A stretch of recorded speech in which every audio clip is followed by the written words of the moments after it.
shit too. You all was the one ever since my hair was me and my brothers be ballin' like all three. I can never leave my brother Mario Luigi. I can tell the weather, but I can feel it in the air, rain coming soon. Oh, they talking hot, cool, and more vibe. Making shower on the block, no shampoo to the metal. Hey y'all, welcome back to the 2434 podcast where anything is possible and we learn from our wins and losses.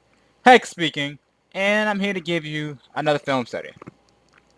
So in this episode, we are watching NBA G League player versus 6'7" D1 sharpshooter. I don't know much about these two guys who are playing. Besides the fact that one can shoot and is playing D1 college ball and one plays in the G League. But besides that, this seemed like a really interesting video to watch because we're seeing comp, but I think if you can sit there and add to your game from guys who are playing at higher levels than you, I think it can help you grow your game. But with that being said, let's get it. All right, so the guy's name is D'Angelo Atkins and Troy Baxter. All right, so first things first. So since a lot of these, since both of them are around 6'7", 6'8", their reads are gonna be slightly different because they can do 6'7" and 6'8" things. I'll show you what I mean when it happens. First, D'Angelo gets the ball in the triple threat. He jabs, got him to back up. He rises up, is on balance, good shot, good make. He found the rhythm. He jabbed, got him to back up again. 3 again. That's if you can add to your game. Now, if I am Troy, you gotta get him to move off that spot. Whether it being tossing the ball, putting the ball down and having him move, or whether it being playing up on it and playing up on the shot and making him dribble to the rim. But you got to get him to move somehow so that way he's out of rhythm. One of the things I would explain this to you as a shooter, if you notice something, when a shooter hits 2 back-to-back threes in one spot, it's a lot harder to go to another spot and shoot the ball versus the same exact spot. So either A, you got to make him put the ball down in this situation, or B, you got to move him. You got to figure out a way how to move him. But as I said in my previous video, hand down, man down, that's too much space. So this whole entire game, he was jabbing. He's using a left jab to a shot to get him to drop. So this time, he goes left jab to a step back. Sight throws off his rhythm. Good shot. Also, he's left-handed. Be mindful of that. Okay, that was way too easy.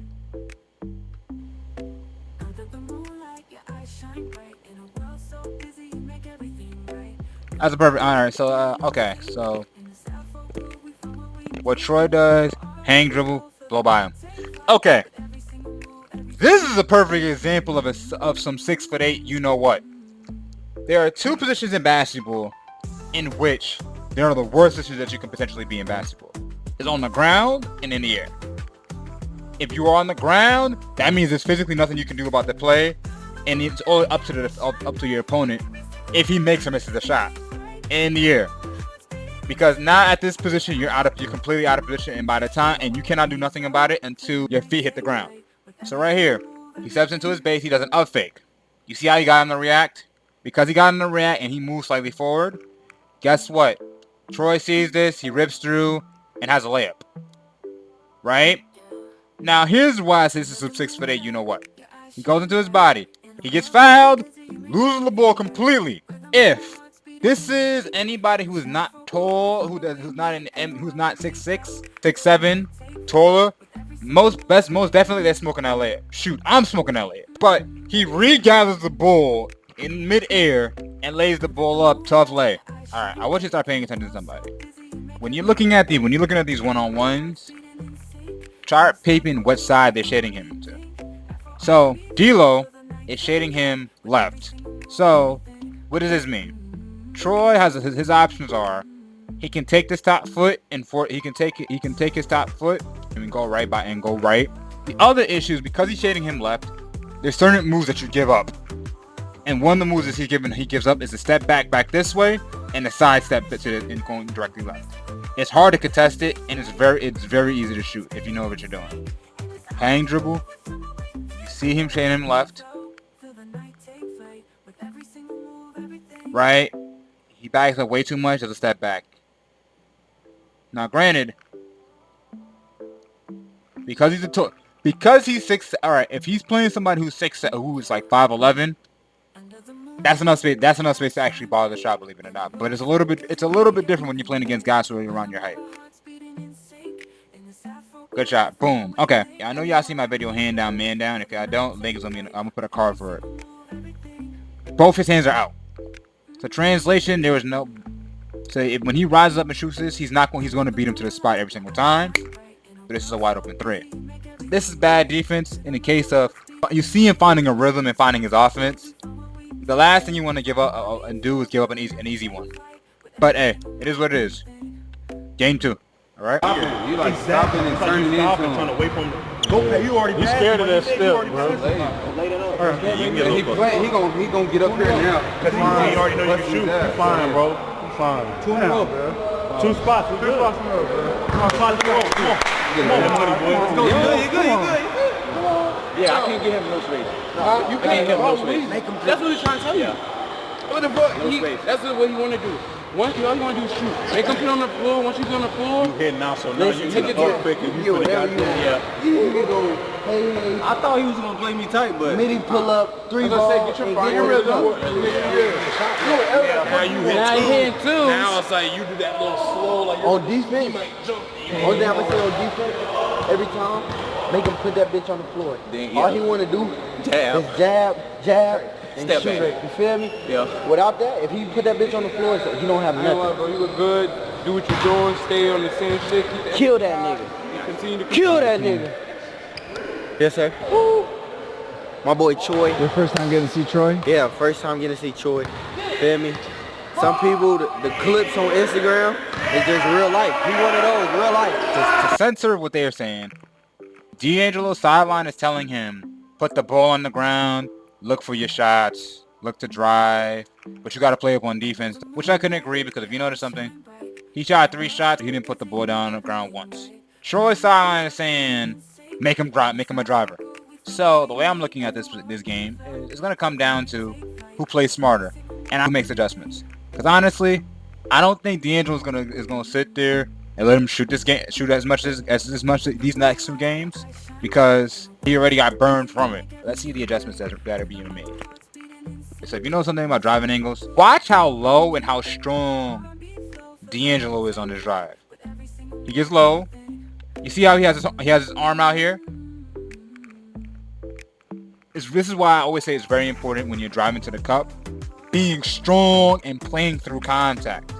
Because listen, some people will sit there and call this foul right here, and guess what? Yes, technically it is a foul. But guess what? If you call this foul, instead of powering through this, you have an easy layup because all his weight is in his arm, and that's keeping you from going forward. D'Angelo powers through this, goes hard to the cup, lays the ball up high. 1-zip. Troy, in Troy's mind, he's remembering that he just got scored on by a layup. He's going to be more attentive on stopping him from blowing right straight by him for the rim. So what D'Angelo does here, he jabs hard, gets him to going back, good shot, cash. He gets the ball.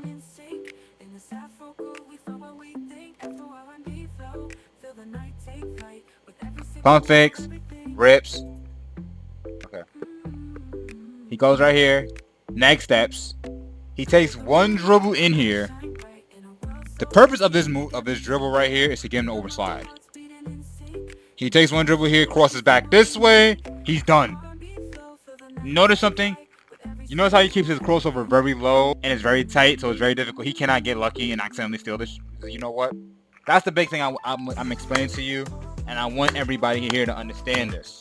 You do not, I repeat, you do not want to hit your guy with a nasty move for him to luck up and trip and fall and hit the ball out. Ball security is job security. So right here, great crossover. He keeps it low, he keeps it away from him, and when he crosses back, he has a lane to the cup. He's out of, because he reached for the ball, he's out of position, there's nothing he can do. If I'm Troy, the next thing I'm worried about would be him going for a back tap steal. Good finish. Gets the ball in the triple threat. Okay. So, I know for a fact I'm gonna sound like a broken record, but I'm gonna say this again. Hand down, man down. You know he was just baking. He just hit 3 threes on you. To wrap up the last game, you gotta play the jumper. Now, on the other side, I understand why D'Angelo let that rock. The last bucket that he scored was a 1 dribble quick cross, and he gave up a dunk. So he's playing back. Because he's playing back, he knows he has enough space to shoot this. So right, that's way too much space. No hand is crazy. It's target practice. See, so he has his hand up, hang, cash. The reason why I'm not saying, I'm gonna give you a pointer, and the reason why I'm not saying, oh, you should have a hand up here, oh, you should have a hand up here, is because something that you may or may not notice is, it's extremely difficult to slide your feet and stay in front of your defender while you have a gap hand, while you have your hand high. Because if you notice something, the faster you pump your arms, the faster you move your feet. So it's the same thing with defensive slides. So when you're sliding your feet and you sit here and do this, and you sit here and do this, you sit here and slide and pump your arms, you're naturally going to move faster versus when you do this. So I could understand why he doesn't have a gap in on. Second, and more importantly, he hasn't really been shooting off the dribble like that. He has a hang dribble, reads, sees that he's giving him too much space, shot, cash. Now, one of the things about D'Angelo that I noticed about him is he likes that left foot top jab, get you to back up a little bit for his jump shot. It may seem something simple and non-flashy, but it's effect. I always say, simplicity is key. Keep it simple and keep it effective, and you always will score. So he jabs hard, like he's gonna blow right by him. Step back to a shot, cash. Good shot. Now I'm gonna break this possession down, and I'm gonna explain something to you about. And this is why it's important to go right, or to be able to go and finish going both directions. When you're playing against defenders who know what you're doing, who know what you want to do, it becomes a lot more difficult. It becomes a lot difficult to sit here and get to your spots if they know you're predictable with your movements. So right here, D'Angelo has not went right once. And when he did go right, he tried to finish on the same side with his left hand. So Troy, understanding that he hasn't gone left, he hasn't gone right once. He goes left, he cuts him off. If D'Angelo was a fluid dribbler, when he got cut off, he could have spun off that and finished with his right hand. But because Troy knew that he was going left, long story short, he loses the ball, he does a turnaround jumper, which he didn't have to do. See what I'm saying? There's another example of immediately going off the check. If you notice something, Troy is gassed, he has his hands on his hips, he's tired, he's not in a defensive stance. They're playing touch and go. His eyes should be right here. He's focused on him, right looking at here, making sure so he can see the ball. When he passes the ball, because his hands are by his hips, there's physically nothing he can do to stop this shot. 3. How much you bet? That's yours. When he got to tell you, Take your time, make man. your breath, get two buckets. You get another break, and we at this spot. All you need is 5 more points in the Nah, he's shooting that motherfucker. No, he shoot, but nigga, all his shit has been mad. You might have to push up a little bit just to put on the floor and then take it and use wingspan. You know what I'm saying? All his has been off the jab, but you on offense get 2 buckets. It could be 2 layups. It could be a dunk in the layup. It could be a pull up in the layup. Just 2, you know what I'm saying? Don't sit back down. You got 4 dribbles to get to the rim. He's going all left. So Everything's left. Hey, we gonna give you energy. We gonna guard with you. All that. Come on. He said it. He said it too. D'Angelo has not gone right once. I'm gonna explain this, and I'll be the first person to say this. I think Troy's probably gonna win game 2 and game 3 because of that. But let's. On that last play, you just. You look good, boy. Keep doing that same shit. With you either. Yeah, he's scared. He's not even trying to jump. Yeah. For sure. I'm waiting on him trying to block it, bro. Sometimes. Facts. I don't want him to pin my shit, bro. The same thing he doing to you, do it to him. It's like a misdirection jump. So like you don't think he's gonna jump, but he's jumping. So like once it's like a fake pound, or like you can get by him with your left and dribble, and he don't know if you're gonna pick it up or not. So you can dribble it again or pick it up. But sometimes he's not expecting you to actually just go into him into the leg. He's thinking you're gonna stop, jumping. So I'm saying like go right into him, like one dribble, dribble and let go of it. Yeah. Now that pickup, you can do whatever you want. You can't do whatever the fuck you want. Rim, bro. Bro, you be like this, like right here, all like this, bro. When you went left, you a freak, nigga. You was all up there. You like Giannis, nigga. You can just lay it for go dunk. Giannis was jumping.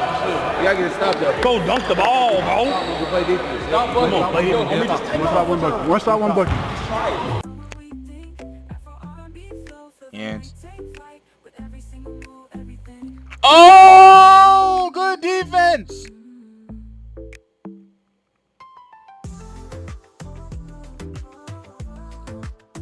I'm not gonna hold you. I thought he had him right here.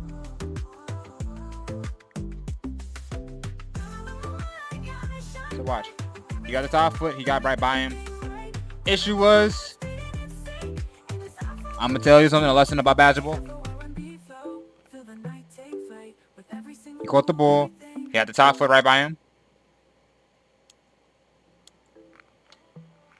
Lesson number 1. Everybody has a bad habit. One bad habit that you can develop, well, I hate saying develop, that you can have when you drive into the cup, is having the ball in your midline.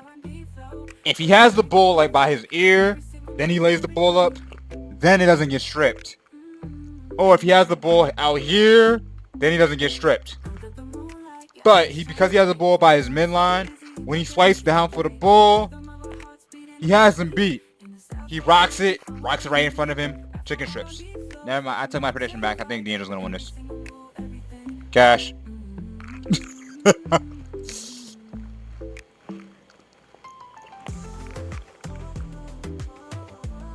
So okay, so let's see what a 3. So, all right. So one thing I noticed about D'Angelo, all of his buckets came from a jab step back, a jab step to a 3.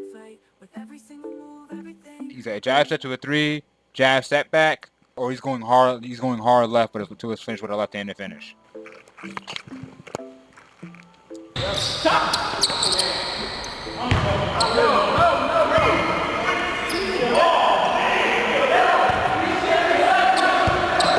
Whoops, no, we don't need to hear that noise.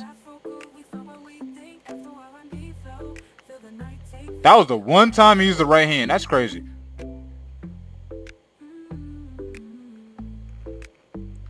Okay, I'll live with that. So, let's call this, okay, that's what I call a scouting report breaker. So he jabs hard left, and he got him, and he has the right hand wide open. Tough finish.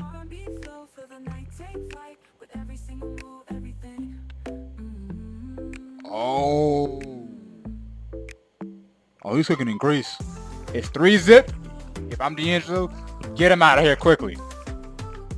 5-zip. Listen, whether it's 5-zip, 1-5, 2-5, get him out of there within the next 2 possessions, because the longer you keep the game going, the more in trouble you're gonna be. Yeah, jab. Good shot. Watch him catch the ball. He sets his feet, rises up, and shoots the ball. Late hand. Overdose. He's shooting this. You're right. Okay, ready? Gap him.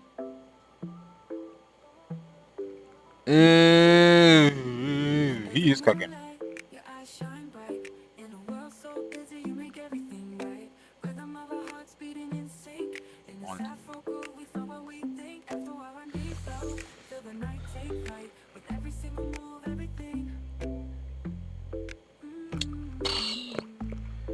All right, he's stepping into it, cash. As I said it once, I said it again. The longer you if you letting guys shoot, and the longer if you keep on letting them get into a rhythm, it's going to be a problem for you. Sorry, this got me a little bit nervous. Why?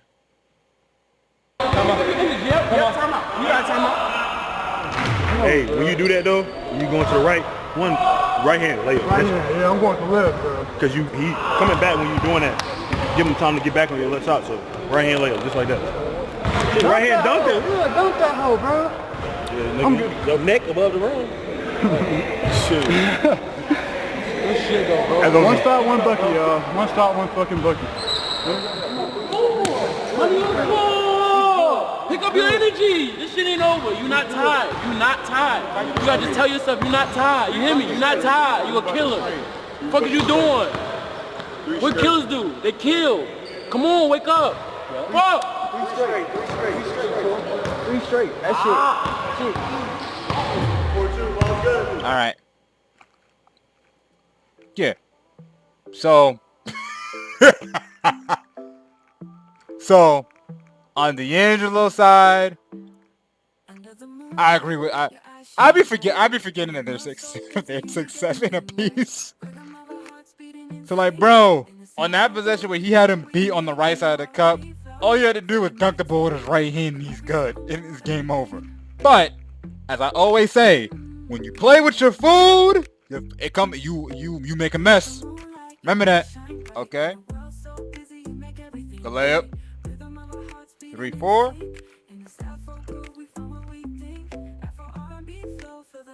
All right, now this is some teaching tape. You see how he's attacking him runway, and he brings the ball back across his face. That's what I remember. Euro steps, hop steps, are changing direction moves, and they work the best when you got your defender shifting one way, and they giving you a top foot. So right here, he brings the ball right across his body. Good take. He could have finished that with either hand on that. Cash.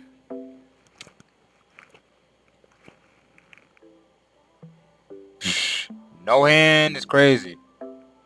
And now you got a problem. It's 4-4. He has the ball, and he's in his last one going to the hoop. His confidence is up. He battled back from 2 down, 2-4. So, as I said, I won't say it again. Make him work. Nothing cheap, nothing easy. Make him work. And if he hits a double step back three, he hits an extremely tough shot with you contesting it and everything, you live with that shot. You live with the results. But if it's something simple, something easy, you're gonna be mad at yourself because you let that happen. But let's see what happens. He's shooting the ball. All right. They hyping him up.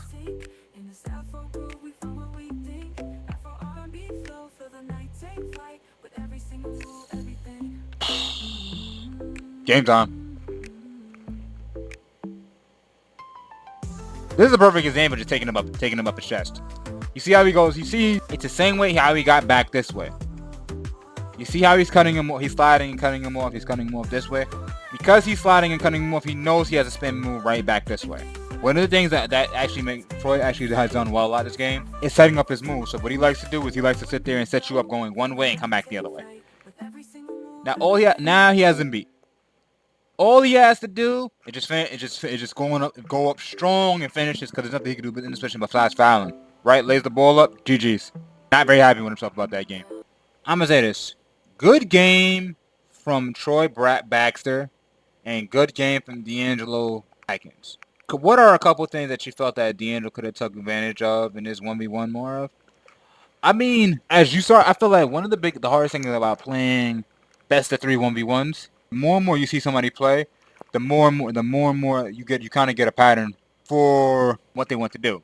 So what's one thing that D'Angelo could have done? It's hard to say because I'm not 6'7" and I'm not guarding Troy. Sometimes this one got me stumped because I don't know how I would play him. I'm gonna say this again. It's a different ball game when you're playing against 6'7" with guys who are taller than 6'5" and up. Because one of the biggest things that you may or may not realize is, let's say for argument's sake, is you try to cut off his right hand. If he cut right, he could sit here, go to the rim, and dunk it with his left. Or you work to cut off his left hand. You can go to the rim and dunk the ball with his right. And sometimes every dog has their day.